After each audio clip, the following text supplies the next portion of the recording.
Greater Hyderabad नगर निगम चुनाव के लिए हो रहा है मतदान। सभी 150 सीटों पर बैलेट के जरिए डाले जा रहे हैं vote. Greater Hyderabad municipal corporation के चुनाव में असदुद्दीन ओवैसी ने डाला वोट। लोगों से ज्यादा मतदान करने की अपील।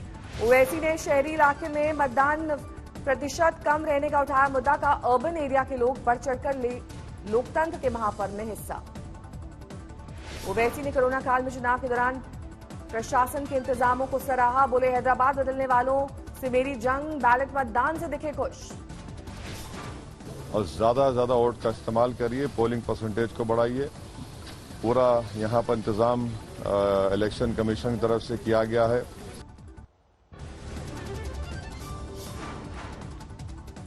हैदराबाद में टीआरएस के नेता केटी रामराव और परिवार ने डाला वोट। सबसे पहले पहुंचे वोटिंग सेंटर। जुबली हिल्स मतदान केंद्र में बुजुर्ग दंपति ने किया मतदान। कोरोना से बचाव के पूरे एहतियात के साथ डाला वोट। ग्रेटर हैदराबाद निकाय चुनाव में जी किशन रेड्डी ने डाला वोट।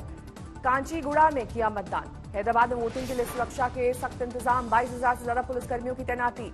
मतदान से पहले तिरुपति बालाजी के दरबार में पहुंचे बीजेपी नेता भूपेन्द्र यादव की पूजा अर्चना।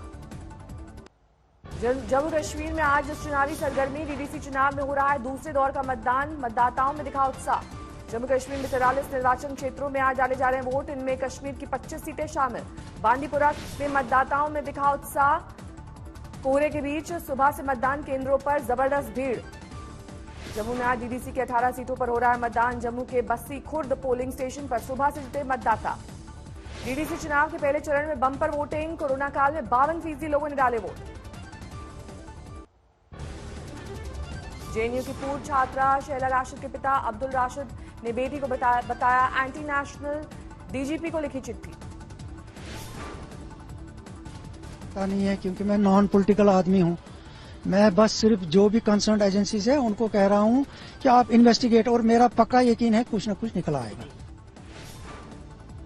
शैला के पिता ने कहा बेटी ने जो पार्टी ज्वाइन की उससे जुड़े हैं टेरर फंडिंग में लोग। शैला राशिद के पिता का आरोप, अमेरिका में पड़ी शाह फैजल की पार्टी की बुनियाद मुझे भी था। 3 करोड़ रुपए का ऑफर। सकता था उसकी तो जांच होनी चाहिए ना। अपने आप सबको पता लग जाएगा कि फंडिंग कहां से आ रही है, क्यों आ रही है और किसके लिए आ रही है। शैला राशिद ने ट्वीट कर पिता के आरोपों पर दी सफाई। आरोपों को किया खारिज। पारिवारिक विवाद का बताया मसला। वाराणसी में पूर्व प्रधानमंत्री राजीव गांधी की प्रतिमा के अपमान का विरोध। सुरक्षा पर उठे सवाल। कांग्रेस कार्यकर्ताओं ने मूर्ति को किया साफ सुथरा। आरोपियों की 48 घंटे में गिरफ्तारी की मांग। अंबाला में हरियाणा के गृह मंत्री अनिल विज को किसानों के विरोध का करना पड़ा सामना। अनिल विज के सामने प्रदर्शनकारियों ने किसान एकता जिंदाबाद के लगाए नारे।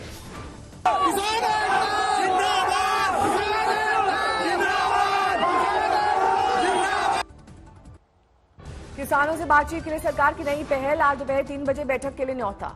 दिल्ली के विज्ञान भवन में बातचीत का प्रस्ताव। केंद्रीय कृषि मंत्री नरेंद्र सिंह तोमर ने दी जानकारी। सरकार ने कहा कोरोना और ठंड की वजह से पहले की गई बैठक की तारीख। प्रस्ताव पर किसान संगठनों की तरफ से नहीं आई कोई प्रतिक्रिया। सरकार की तरफ से बात का प्रस्ताव मिलने पर किसान खुश। सिंघू बॉर्डर पर बटी मिठाइयां। प्रधानमंत्री ने नई कृषि नीति को बताया गंगा जल की तरह पवित्र। कहा भ्रम फैला रहे हैं किसानों के बीच। सरकार की बात के प्रस्ताव पर किसान एक राय नहीं। भारतीय मजदूर किसान संघर्ष यूनियन के जॉइंट सेक्रेटरी सुखविंदर सिंह का बयान। सरकार डाल रही है फूट। सरकार की तरफ से अभी भी भ्रम पालने वाला लावा दिया गया है, क्योंकि देश की 500 से प्लस जथेबंदी ये आंदोलन लड़ रही है। ये आर्डिनेंस के खिलाफ पूरा देश एक है। गाजीपुर बॉर्डर में देर रात तक जाकर रणनीति बनाते दिखे किसान। बोले बात करेंगे पर हमारी सारी मांगे माने जाने पर ही हटेंगे। जब सरकार अपनी मर्जी से कर रही तो हम भी अपनी मर्जी से ही रहेंगे। इतना हमारे पक्ष में फैसला नहीं आएगा, इतना हम यहाँ से हटने वाले नहीं है। गाजीपुर और टिकरी बॉर्डर पर जमे हैं सैकड़ों किसान। खुले आसमान तले सोते दिखाई दिए किसान। किसानों ने बुराड़ी ग्राउंड को बताया जेल। पुलिस पर लगाए परेशान करने के आरोप। किसानों ने सरकार को दी दिल्ली कूच करने की धमकी। कहा तब तक लड़ेंगे जब तक खत्म नहीं होगा कानून। दिल्ली यूपी बॉर्डर पर जारी किसानों का बवाल। प्रदर्शनकारियों ने तोड़े पुलिस के बैरिकेड। दिल्ली सटे गुरुग्राम में किसान आंदोलन को लेकर बॉर्डर पर सख्ती। हर एक गाड़ी को चेक करने के बाद ही दिल्ली में दी जा रही है एंट्री। दिल्ली के गाजीपुर बॉर्डर के बीच सड़क पर किसान ने खड़े किए अपने टेंट। अपनी ओर से लगा दी धारा 288। किसानों के समर्थन में उतरी खाप पंचायतें। साजो सामान के साथ दिल्ली कूच की तैयारी। कृषि कानून को लेकर राहुल गांधी ने सरकार पर साधा निशाना, कहा पहले काला कानून बनाया फिर चलाया डंडा। भीम आर्मी के नेता चंद्रशेखर आजाद ने किसान आंदोलन का किया समर्थन। आज सुबह 11 बजे पहुंचेंगे गाजीपुर बॉर्डर। जींद में राज्यसभा सांसद दीपेंद्र हुड्डा का बयान, हरियाणा सरकार किसानों के लिए खलनायक। अमरावती किसान संगठन ने कहा 2 दिन में बात नहीं बनी तो साइकिल से दिल्ली कूच करेंगे हजारों किसान। मध्य प्रदेश के दतिया में बीजेपी नेता उमा भारती ने कहा किसानों का आक्रोश सही, लंबे समय से हो रही उपेक्षा।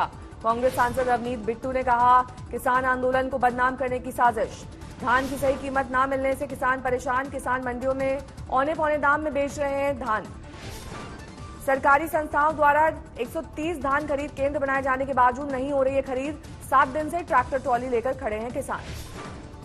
क्या करके आता है, ना धान तोड़ रहे हैं ना कुछ बता रहे हैं तोलेंगे कि नहीं तोलेंगे। कम से कम बता दो इतने दिन बाद तोलेंगे, कम से कम किसान को अपना सोच विचार। दिल्ली में कोरोना की जानलेवा रफ्तार, 24 घंटे में 108 की गई जान। दिल्ली में पिछले 24 घंटे में 3,700 से ज्यादा नए मामले, 5,70,000 के पार पहुंचा कुल आंकड़ा। पिछले 24 घंटे में देश भर में 33,000 से ज्यादा नए मामले, 94,31,000 के पार पहुंचा आंकड़ा। देश में पिछले 24 घंटे में 443 की मौत। अब तक कोरोना से 1,37,000 की जा चुकी है जान। महाराष्ट्र में 24 घंटे में 5,500 से ज्यादा नए मामले, 18,20,000 के पार पहुंचा आंकड़ा। कोरोना टेस्ट को लेकर केजरीवाल सरकार का बड़ा फैसला, आरटीपीसीआर टेस्ट के दाम 2/3 की कटौती। दिल्ली में आरटीपीसीआर टेस्ट 800 रुपए में हो सकेगा, अभी तक देने पड़ते थे 2,400 रुपए। घर बुलाकर आरटीपीसीआर टेस्ट सैंपल देने की सुविधा, इसके लिए 1,200 रुपए है कीमत। केंद्रीय स्वास्थ्य मंत्रालय की तरफ से कंटेनमेंट जोन की नई गाइडलाइंस, कंटेनमेंट जोन में सभी दुकानें बंद रहेंगी। इंदौर में तेजी से बढ़ रहे हैं कोरोना के मामले, हर दिन 500 से ज्यादा नए केस। अहमदनगर में यशस्विनी महिला ब्रिगेड की अध्यक्ष रेखा भाऊ साहिब जरे पर जानलेवा हमला, मौके पर मौत। पुलिस के मुताबिक रोड रेज के दौरान बाइक सवार ने किया हमला, धारदार हथियार से काटा गला। बिहार के हाजीपुर में दुकान में घुस आए अपराधियों ने की फायरिंग, 2 को लगी गोली। पटना में लूटपाट के दौरान बदमाशों ने बैंक कर्मचारी की पत्नी को मारी थी गोली, इलाज के दौरान मौत। मेरठ में फेसबुक पर धर्म विशेष पर अभद्र टिप्पणी को लेकर हंगामा, पुलिस ने आरोपी को किया गिरफ्तार। यूपी के शाहजहांपुर में पुल से गिरा ट्रक, ड्राइवर ने कूदकर बचाई जान। प्रसिद्ध समाजसेवी बाबा आमटे की पोती डॉक्टर शीतल आमटे ने की आत्महत्या, महारोगी सेवा समिति की थी संचालिका। कुछ दिन पहले फेसबुक पर शीतल आमटे ने डाला था वीडियो, आनंद वन के अंदर घोटाले का लगाया था आरोप। विवाद के बाद डॉक्टर शीतल ने हटा दिया था पोस्ट, परिवार ने किया था विरोध। महाराष्ट्र के बारामती ट्रक ने बैलगाड़ी को मारी टक्कर, मजदूर और एक बैल की मौत। लखनऊ के जनपद मार्केट में पाइपलाइन फटने से दुकानों में घुसा पानी, प्रशासन पर लापरवाही का आरोप। बरेली में कार में लगी आग, स्थानीय लोगों ने बचाई 5 लोगों की जान। यूपी के बाराबंकी में हर्ष फायरिंग के दौरान हादसा, एक बच्ची सहित 2 लोग घायल। यूपी के अंबेडकर नगर में दलित बालिका के साथ गैंगरेप, आरोपी गिरफ्तार। लखनऊ में शिवसेना ने किया यूपी सरकार के खिलाफ प्रदर्शन, कहा महिलाओं के साथ दुर्व्यवहार और किसानों के साथ हो रहा है अन्याय। लखनऊ दौरे पर आए थे रक्षा मंत्री राजनाथ सिंह, पूर्वांचल एक्सप्रेस के विकास कार्यों का किया निरीक्षण। तमिलनाडु के त्रिची में किसान संगठन का अनूठा विरोध प्रदर्शन, अपनी मांगों को लेकर उड़ाए कागज के हवाई जहाज।